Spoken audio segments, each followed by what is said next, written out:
So to start off, I don't know if I'm going to upload this, but if I do, then major spoiler warnings, because I'm going to be talking about pretty much the entire plot. And as you can tell from the title, I'm going to be talking about Norwegian Wood by Murakami. So I finished this novel after absolutely devouring it yesterday, and this is a book that has affected me emotionally, and one that's been able to consume my thoughts very, very intensely, which hasn't been the case for a while. And so I wrote down a couple of my thoughts after having read the book, but I mean, I've still been spending a lot of time contemplating everything that I read and everything that I felt about it, and so I just wanted to make a video to help sort out my thoughts, but also if, anyone who's watching this has read the book, I'm assuming that's why you're here, I think it'd be cool to facilitate discussion, so I'm gonna try and discuss it in a somewhat organized manner, starting with Toru, Naoko, and then Midori, but obviously it's hard to talk about one character without bringing in the other, so I'm gonna try my best, and then obviously at the end, my general thoughts, so yeah. So to begin, Toru, the main protagonist. So when I first started reading, I found his character quite relatable, the sort of young boy trying to find his way through an adult life, and the sort of themes of loneliness, but also how he allows himself to be swept away with life, particularly the bit about his all-nighter, this sort of him walking around aimlessly and just, spending time by himself, and there's a strong sense of loneliness, yet at the same time it's just, the atmosphere is very, I don't know the right word to use, it's somewhat comforting, and it's just a very nice scene. So he was a character that I initially felt that I related a lot with, but I did start to grow frustrated with his almost callousness, but how distant he makes himself, and particularly towards Midori, who is someone who I think a character who could have helped him out a lot, and even if they never pursued a romantic relationship, I think she's someone that he could have confided in and had as a figure. You can't blame her for becoming angry with how much Toru shut himself out from her. And I think he very much took her for granted, and he was very much too sort of wrapped up in Naoko and waiting for her, and this sort of hope that he had for her, that he just completely neglected Midori, who was much more immediate to his life. So yeah, that's what I think about Toru. Yet no matter how frustrated I was with him, I could never really stay angry, because he in himself is very trapped in his love for Naoko, and it's a very complicated situation, one with a lot of difficulties, and ultimately very, very heartbreaking to read and experience, and especially because of his optimism, which you could argue is born out of ignorance, but at the same time you can tell that actually this is debatable, but you can tell that he displays a deep care for her. I mean, the depth to their relationship as a whole, I think, is very much arguable, but it's heartbreaking nonetheless.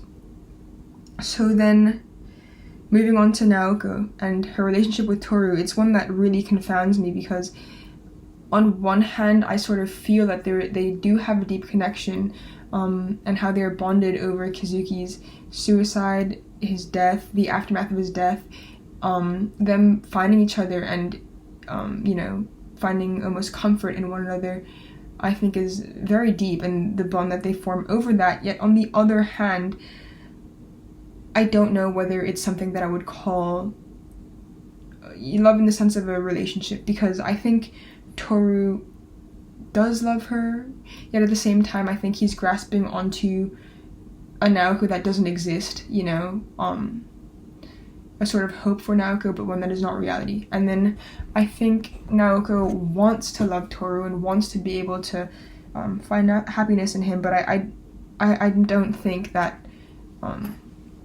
she loves him the way that, well, I don't not think, but I mean her decision to kill herself ultimately proves that, you know, she, as Toru says, she chooses Kazuki.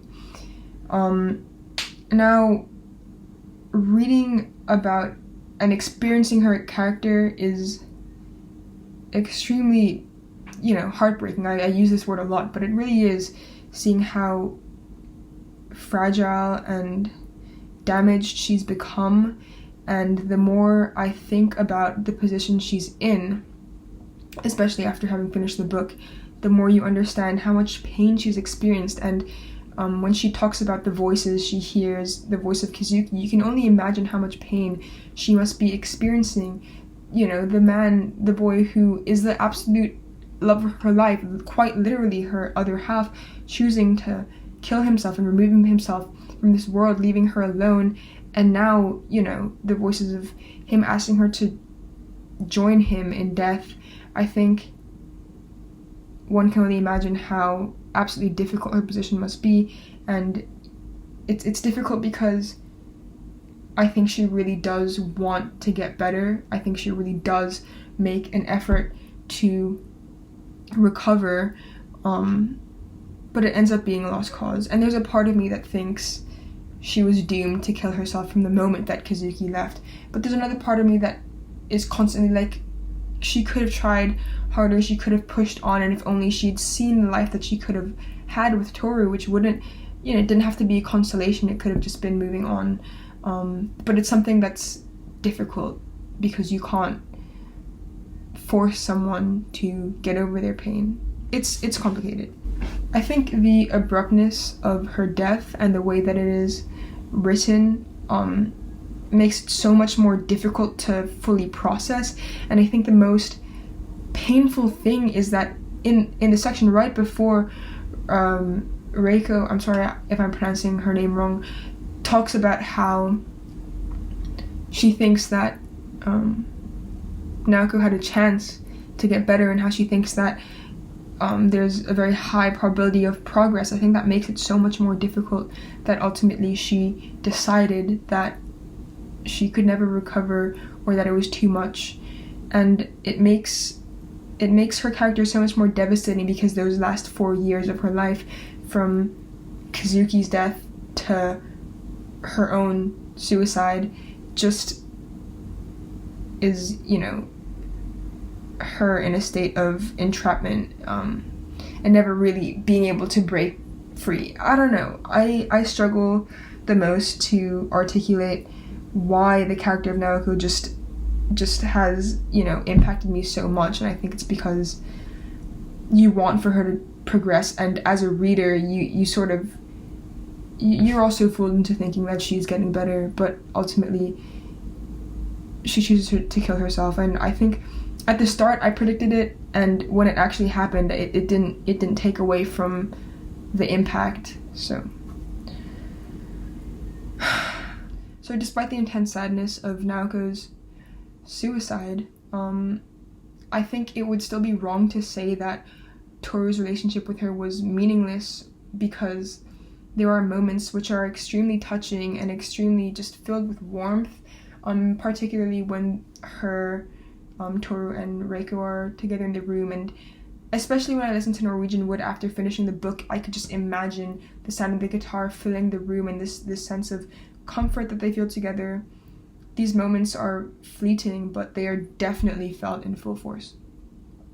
So I don't want this to get too rambly, so I'm going to move on now to the character of Midori, which I think, while Naoko is extremely saddening, I think Midori's situation maybe even makes me a bit sadder, because she was so in love with Toru. I think it's very evident. She leaves her boyfriend for him, and she clearly cares very much about Toru.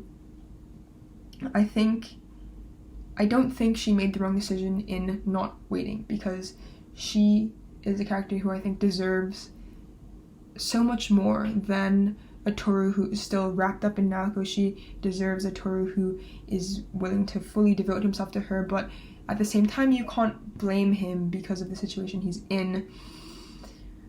I think the reason why I was so... I'm reading off this. I think the reason why I was so upset is because they were on the brink of happiness. They were so close, and I genuinely thought that they would be able to find their happy ending, but at the end of the day, Toru would not have been able to move past Naoko, and it's very frustrating and very aggravating, but at the same time, you can't stay angry at him.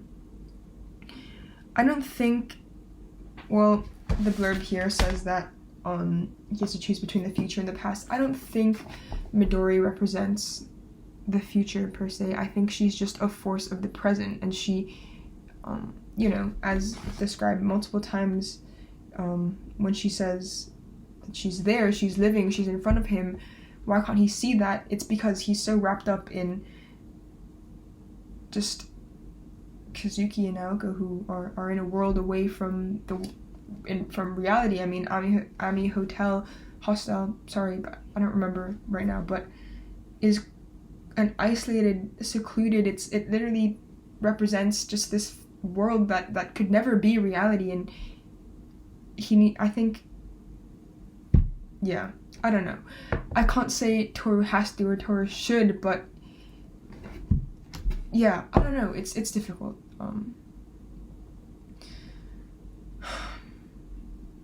I think the most frustrating thing is Naoko's inability to move forward and to recover, because a part of me really thinks she could have. Maybe my understanding of mental health is just too shallow, but it's frustrating, and I think the most frustrating thing is because she knows how much Kazuki's suicide irreparably damaged those closest to him, and yet she chose to bring that rope and chose to, leave Reiko, who cared so much about her, and leave Toru, and leave all these promises, and just throw everything away. And I think she was most definitely not understanding the weight of her decision and just not synced into reality. And some furious part of me believes this makes her the most selfish, and believes that this makes Naoko and Kazuki deserve each other. And I think that is definitely a very harsh way of looking at things, but there's a part of me that does think that. I could probably continue rambling, but I won't.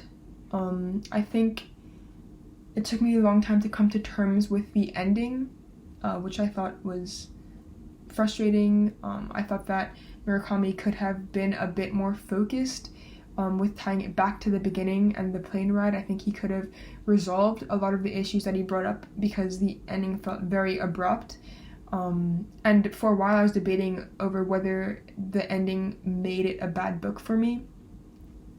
I definitely still recommend the book for anyone who wants to experience this.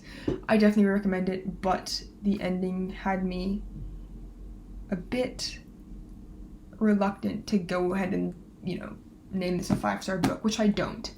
I think there are definitely its imperfections. It is undoubtedly a character-driven book, and the fact that there is no resolution for the characters, I think, makes it a bit less strong. Yet at the same time, it is probably more reflective of what reality is. I need to stop rambling. The entire story is so heartbreaking, but so beautiful.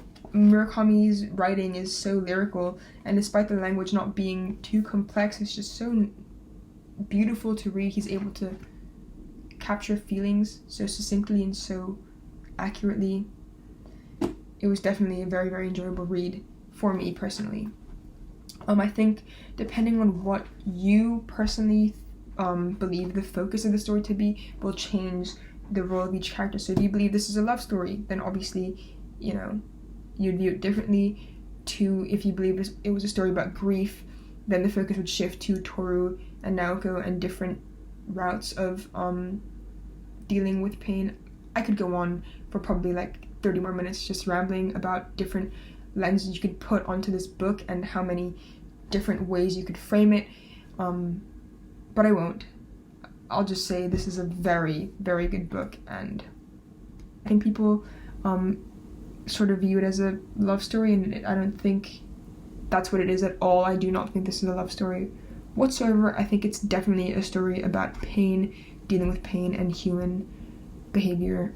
I'm going to stop now, but yeah, that was a very cathartic experience for me, not so much for whoever's watching. Yeah, I don't know. Just leave your thoughts in the comments, because I just need someone to voice this to.